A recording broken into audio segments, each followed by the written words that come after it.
afternoon. Welcome to the world news on Al-IyamoyeTv and radio. I am OLUWAFISAYOMI, AJIBOLA. Here are the top stories. President Muhammadu Buhari tells UK diplomats to respect cultural traditional institutions. Federal government releases 8-day timetable for Tinubu-Shettima inauguration. National Assembly, resident doctors to meet Friday over strike. The FCC probes Zamfara Governor Bello Matawale over 70 billion naira fraud.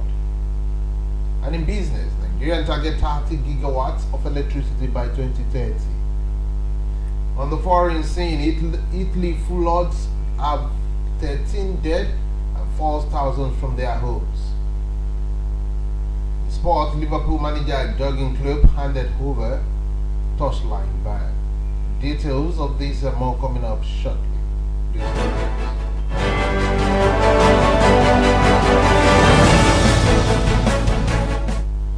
Welcome back. Now the news in details. President Muhammadu Buhari has advised the new High Commissioner of the United Kingdom to Nigeria, Richard Montgomery, to always respect traditional institutions in the country. The President gave the advice on Thursday when he received letters of credence from the UK High Commissioner and his counterpart from the Democratic Republic of Sri Lanka, Vepulia Kannanathan. President Buhari said Nigeria's relationship with the two countries would be further consolidated with their considerations of local cultures, traditional rulers and institutions. In his remark, Montgomery said the UK have always held Nigeria and its cultural institutions in high esteem. He also extended best wishes to King Charles III as Nigeria prepares for the handover ceremony of May 29. The federal government has released the program's lineup to usher in the new administration of Bola Ahmed Tinubu and Kazim Shettima as president and president-elect respectively. At the press briefing on Thursday, chairman of the Presidential Transition Council, Boss Mustafa, said the transition program tagged Nigeria Better Together will feature 13 events spread across 8 days. Mustafa, who is the secretary to the government of the Federation, said all the events will be broadcasted live on all major stations and streamed on various social media platforms. In a related development, President Muhammadu Buhari will on Thursday, May 25, confer national honors on President-elect Bola Tinubu and Kazim Shettima, the Vice President-elect. Tinubu will be conferred with the Grand Commander of the Order of the Federal Republic, GCFR, while Shettima will be honored with the Grand Commander of the Order of Nigeria, GCON. Chairman of the Presidential Transition Committee, Boss Mustafa, announced the development on Thursday. Mustafa said there would also be an official handover of transition document to the incoming administration. An inaugural lecture by former President of Kenya, Uhuru Kenyatta, is slated for May 27.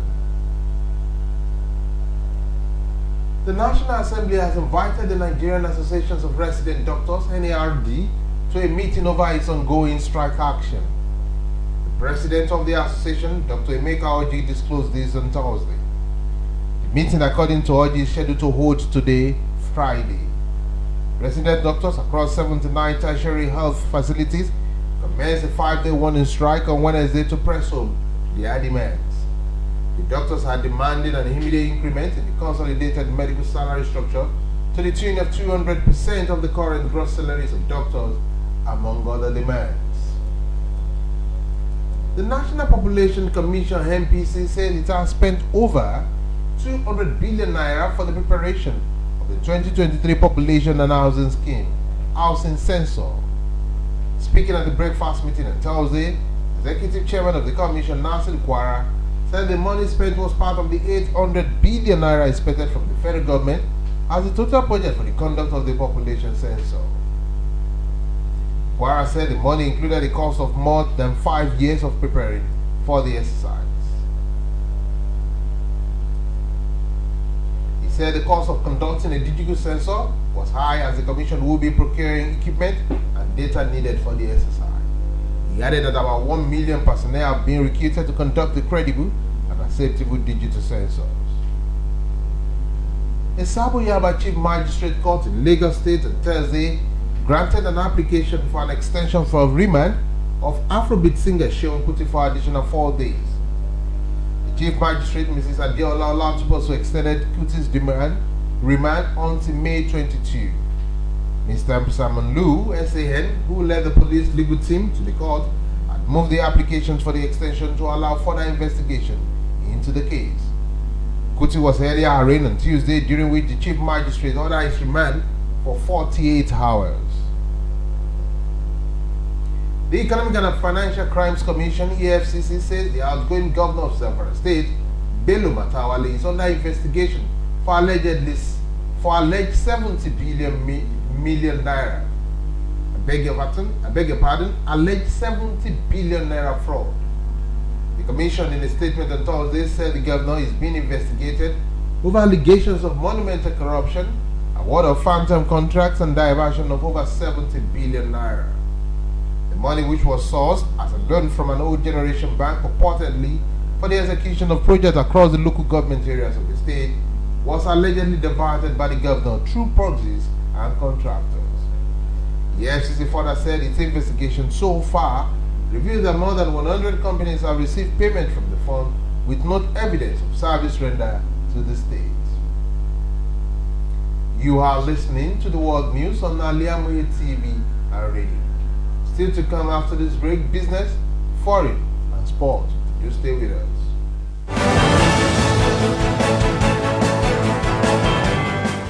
Welcome back to the rest of the news. In business, President Muhammadu Buhari on Thursday inaugurated some projects in the power sector in pursuit of his administration's aim to ramp up electricity supply. The projects include the Kashimbila multipurpose dam, 40 megawatt hydropower stations, and associated 132 kilovolts switchyard transmission line and distribution substation phase 1. The project, inaugurated less than 2 weeks to the end of President Buhari's tenure, are located at Kashimba Dam site in Taraba State.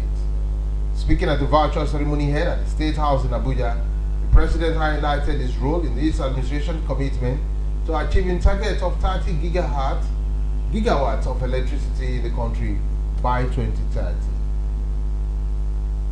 On the foreign scene, more than 20 rivers have burst their banks in Italy, leaving 13 people dead and forcing thousands from their homes after 6 months rainfall fell in a day and a half. More bodies were found on Thursday after almost every river flooded between Bologna and the northeast coast, 150 kilometers away. Reports say some 280 landslides have taken place. In sport, Liverpool manager Jurgen Klopp has been handed a torchlight suspension for Saturday's Premier League match against Aston Villa. The ban is part of Klopp's punishment for comment about referee Paul Tierney following the Liverpool's 4-3 victory over Tottenham at the Anfield on April 30. It will be fined £75,000. It will also be fined £75,000 with a further 1-match touchline ban suspended until the end of the 2023-2024 season. Nigerians flying in Eagles have arrived Mendoza, Argentina, ahead of their opening feature against Dominican Republic at the 2023 FIFA Under-20 World Cup. The Nigerian Football Federation (NFF) confirmed the team's arrival on their official Twitter handle on Thursday. The coach Ladamboso's side will take on the debutant in the opening Group D game on Sunday before keeping a date with Italy. The Flying Eagles' last group game against 5-time champions Brazil is billed for La Plata. The 2023 Under-20 World Cup will start on Saturday. To end the world news, here is a quick recap of the headlines. President Buhari tells UK diplomat to respect cultural traditional institutions. Federal government releases 8-day timetable for Tinubu Shetima inauguration. National Assembly resident doctors to meet Friday over strike. The FCC probes Zamfara Governor Bello Matawalle over 70 billion naira fraud. In business, Nigerian target 30 gigawatts of electricity by 2030.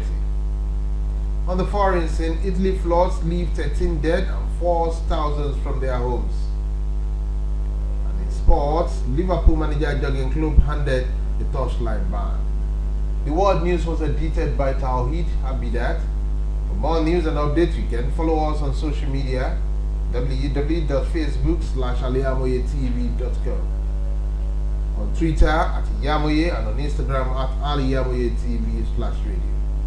You can also stream live by logging onto our website, www.Al-IyamoyeTVradio.com.